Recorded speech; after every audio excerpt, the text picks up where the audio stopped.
Hello. About 7 years ago, I sent off for a set of banknotes from Salt Spring Island. I was teaching permaculture at the time and was running a session about local economics and local currencies. And so I read about, I can't remember where I read about in a newspaper somewhere, the Salt Spring dollars, and sent off, and these absolutely beautiful notes duly arrived in this gorgeous presentation pack. And I thought, wow, this is an interesting place to produce something so extraordinary. And so it's been fascinating ever since, really, to be able to follow the evolution of what's happening there. And I'm speaking to today from Totnes, and I think in many ways there are lots of cultural similarities in terms of the kind of cultural creativity between the two places. So I'm really delighted and honoured, thank you very much, to be able to speak to this event that you're holding today. It looks like a really exciting day, and you've got Michael Lewis speaking and some really fantastic things lined up. So the first thing I wanted to do, I suppose, was really to celebrate what's already been happening there. You know, there's a whole process that started kind of in parallel with, and then partly with transition, and that's really exciting to see. And a big part of transition is about celebration. I think all too often as activists we can just be ploughing on, we've got to get this done, we've got to save the world by next Thursday, and not kind of stopping and pausing and taking time to celebrate the amazing things that we've actually done. So, you know, the fact that Salt Spring Island has done a whole kind of community plan that has very clear carbon reduction targets, the work that's gone in around the transit system, looking at electric bicycles and safer spaces for cycling and electric cars and carpooling and stuff, the work around food, the community gardens, the farmers market, the new abattoir, that kind of thing, the work about promoting energy efficiency and eco-homes, and all the work around local economies that go on with the Salt Spring dollars and all the other local economic stuff that's going on. Really extraordinary and really bold and brave and utterly vital at this time in history. So if nothing else, I hope that you really carve out some space to just pat each other on the back and celebrate the incredible achievements that you've done so far. And what I've been asked to do, really, I suppose, is to put those in a wider context of what's happening around the world. So when I ordered my set of Salt Spring dollars, there was no such thing as transition. I hadn't heard of peak oil at that time, and since then something quite extraordinary has happened, I think, not just through transition, through a whole range of different movements, whether it's cooperatives or all the people looking at resilience, these kind of things. But transition has grown from that point in 2005 to now, where it's gone from there being one transition initiative to there being thousands now, about 2,500 official ones that we know of, and many more that we hear of but who don't tell us what they're up to, in about 40 countries around the world. And transition is really a kind of bottom-up response to the challenges of our times, to peak oil, or rather the end of the age of cheap energy and all that has made possible, and the falling value energy-wise of the energy that we have, climate change and the debt crisis. And when we look at those three things together, our key argument is that actually community resilience is the key thing that we need to focus on. You know, there is no cavalry coming riding to the rescue of Salt Spring Island, of Totnes, of anywhere really. It falls to us to be that cavalry and to see these challenging times as an enormous, if not a historic, opportunity to rethink how we do things and the scale on which we do things. Transition has emerged as this bottom-up approach, framed around the question of can we see community resilience as economic development? Can we see the people around us and the opportunities around us as where the neighbourliness, the community, the entrepreneurship, the support and encouragement that we need for the future is actually going to come from? And transition, I think, has emerged as a very sophisticated, almost a kind of a social technology, if you like. You know, we talk about, you know, we have all the nuts and bolts technologies that we need in order to build resilience and respond to climate change. What we don't have is the social technology. What brings people together to want this to happen? And that's really what we try and do. So transition, I think, has emerged as a really interesting model. So just to give you a taste of what that model's like, I suppose, we would argue that if this process is to work, it needs to be stand on 4 strong foundations, 4 legs, if you like. The first one of those is awareness raising. That we need to be continually working with the people around us to raise awareness of the nature of the challenge that we have in very creative, imaginative kinds of ways, and lots of transition groups do that in some very creative ways. The second one is practical projects that actually, if all we do is talk about it and dream and vision and imagine, and we don't actually get out there, as you've done so brilliantly, and roll our sleeves up and make things happen, then it just becomes a talking shop without anything really meaningful underpinning it. The third one is about networks and partnerships. Even the most vibrant, active transition group or sustainability group is going to really struggle to do this on their own. They need to build those partnerships with other local organisations, with other local businesses, with local government. Creating that web of people who really want this to happen is really important. The fourth one is about the group, and as I'm sure you will have found in Salt Spring Island, having that really good group at the centre of the whole process that trusts each other and is able to communicate with each other well is really, really important. And sometimes people imagine that transition almost kind of happens by magic, but within that it's really important that the group and how you design the organisation underneath it that delivers that, how you design that organisation is really important, so that it feels welcoming, that people feel held, that you design it to minimise burnout. These kind of things are really, really important. So in the transition approach, those are really the 4 foundations, the 4 legs, if you like, that this stands on. But along with that, you also need to have a vision about where it's going. So it needs to be a process that's able to look forward and have a vision of where it wants to get to. It also needs to have a heart. It needs to have something where a process that's able to support each other, to reflect on the experiences that it's having, not to suffer from that that thing that you see all too often in kind of environmental activism of saying, you kind of collapse and then you get up and keep going, and then you collapse and then you get up and keep going, this kind of valiant hero kind of a role. That's really redundant, I think, if we want to really sustain each other through this process. So designing in space to celebrate, to reflect on things, to really build the heart of the process is really important, I think. And just keeping an eye that everyone's fine, that the process is working really well is really vital. So transition, as I say, has evolved as this approach. I think initially it started out very much around peak oil, climate change, around energy, looking at that kind of on-the-ground response. Over the last couple of years, there's been a new thread has really been added to it, I think, which is about social enterprise, about taking the idea of localization and really kind of embedding it in the need to make that local economy happen on the ground. So it's not enough really just to say we need a more local economy. Well, who's going to do that? Where's that going to come from? So we're seeing more and more transition groups, as you've been doing yourselves, stepping across into saying, okay, we need to make this happen. We need to be the new economy that we want to see, if you like. So I'd like just to give you some examples, I suppose, of some of the things that are happening. And very often things start small. Groups start out, they don't rush in straight away and set up their own bank. Transition starts with, it's built off the passion of what the people who are involved in it want to do. So very often it might be food projects that are what get it started, but it's those small initial projects that build the confidence, build the respect to enable it to keep moving forward. So in Porto Alegre, in Portugal, which is one of the places that's been really hit by the debt crisis there recently, a group of people who formed Transition Porto Alegre went to a local apartment block next to a shopping centre, and we're doing work with the people there. And the idea came up of turning a piece of lawn, a piece of grass just over the road, into a food garden. It's next to a road, it's outside the shopping centre, it's not the general place that one would think of when you think about creating a community food growing space. But they organised a day, and people came out and people bought plants, people bought tools. This place was dug over.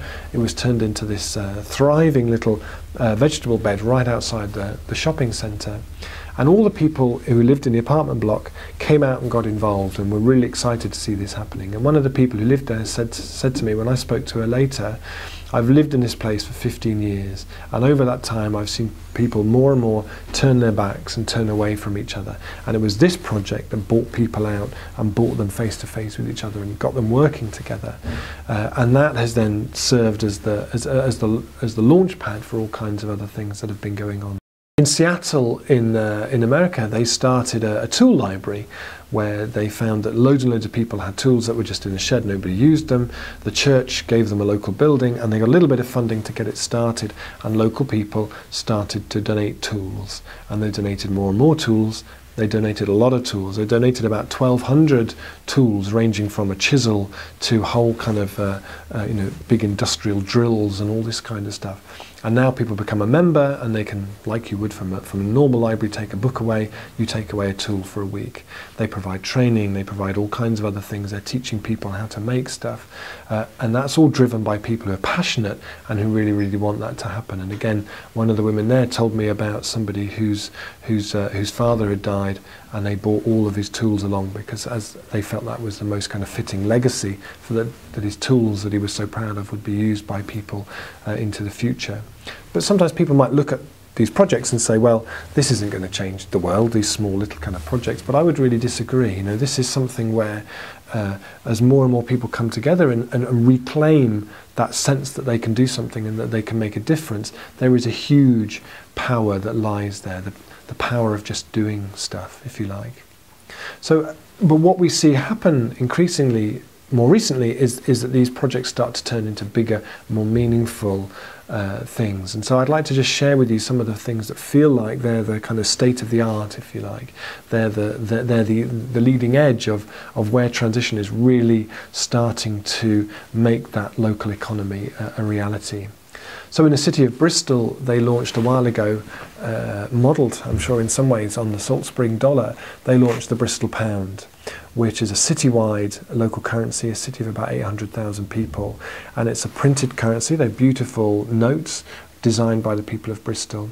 But the other thing they have is a pay-by-text system, where you can walk into a shop, a locally owned independent shop, and you pay for your shopping with your phone.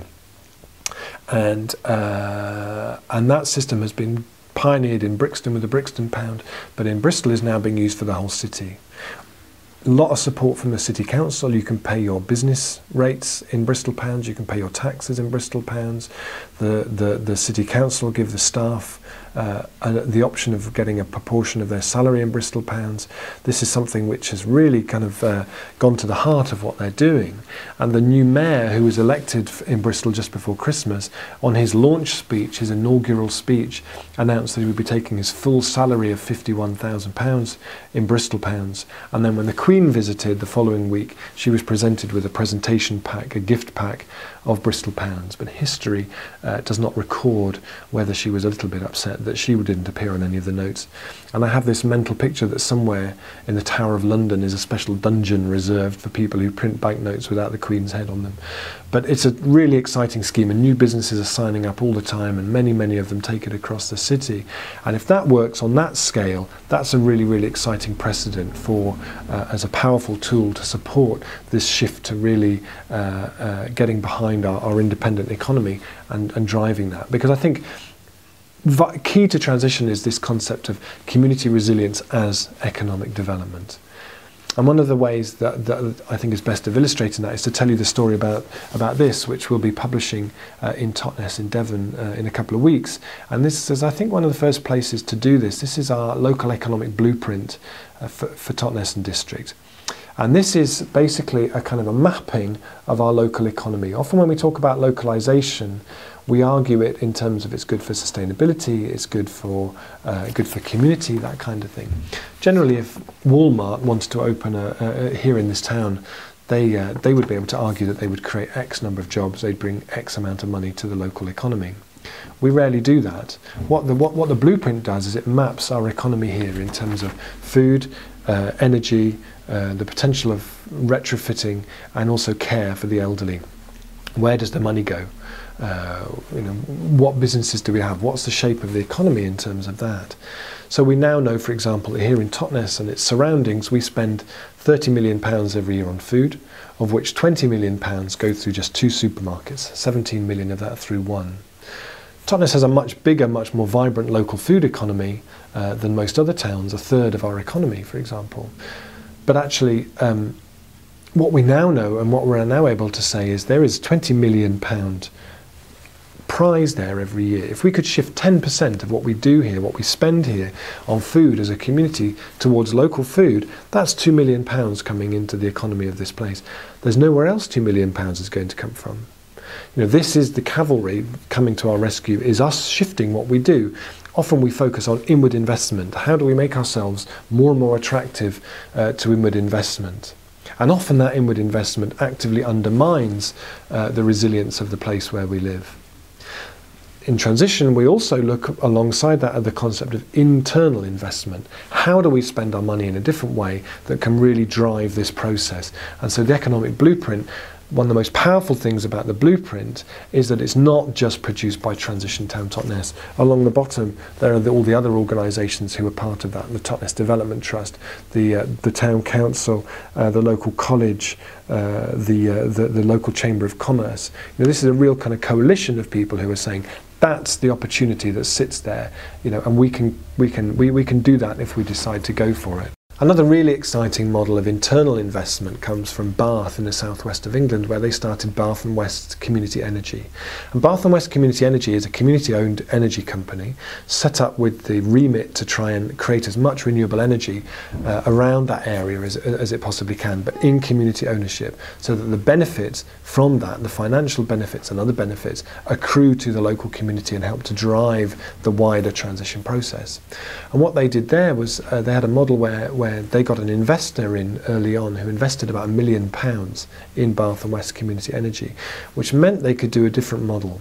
It meant they could ask the community to invest in what they were doing, but in such a way that, they got a return from day one. They were able to say, invest in us and you'll get 5, 6, 7% interest, whatever it was.